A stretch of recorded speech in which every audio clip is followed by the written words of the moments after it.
Hi everybody. Today's video is going to be an interesting one again because it's actually going to change your life for the better. Do you know that most of the time you're not successful not because you don't have the skill or the resource? You're not successful because you were depressed. You were not successful because you were sad. So your depression and sadness did not allow you or motivate you enough to move and do the things that you needed to do to achieve success. So where does this depression and sadness come from? It comes from your life, right? You have events in your life that lead to a certain level of sadness and depression. Now, these could be several. These could be professional, these could be personal. So what happens is, for example, you're at work and your boss has given you a tough time. You go into a bit of sadness and sometimes depression.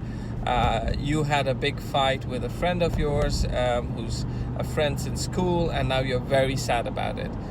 You had a breakup and you were not prepared for it, and now you're very depressed. All of these things stop you from what you need to do in your life. Sadness and depression stops you from what you really need to do in your life. So how do you get rid of this, right?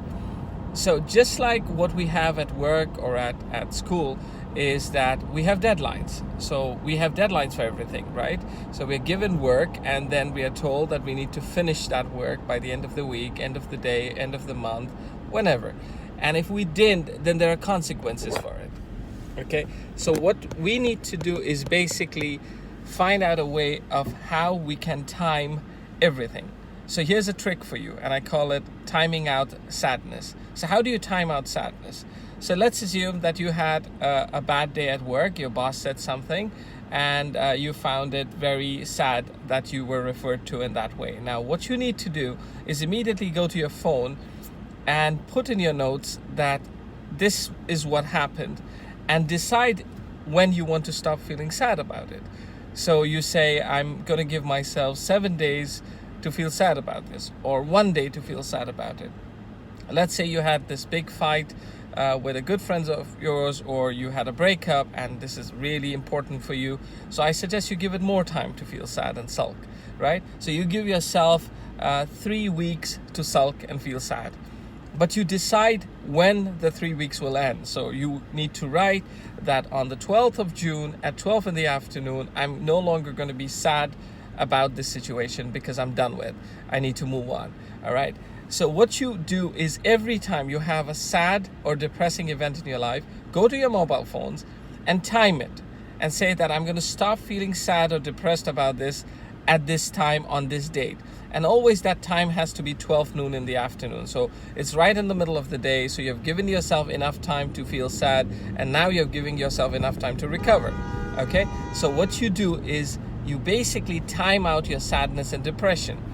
This exercise will exercise and train your brain to basically start living in what you have rather than what you had. Because your past is not going to decide what your future is going to be. Your past needs to be in the past, especially if it's sad and depressing, because that excess baggage is going to stop you from gaining momentum and speed to go towards success.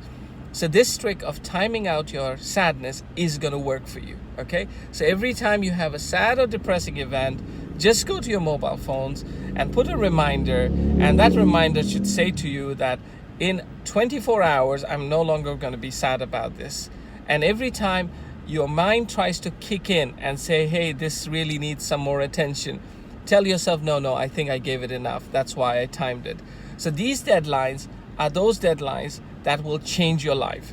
These timeouts are those timeouts that will make you better, because the less depressed you are, the less sad you are, the more you can do. Because people who are committed don't have time to feel sad and depressed, all right? But when you have your deadlines, enjoy it. Sulk as much as you want. You know, you've given yourself 7 days, feel very sad about it. It should be a complete funeral. Don't worry about it. Enjoy your sadness. But when that 7 days is over, I want you to look forward and do new things and stop worrying about what happened. So I hope this trick of timing out your sadness and depression works for you. Try it and let me know what you think. All right? Take care.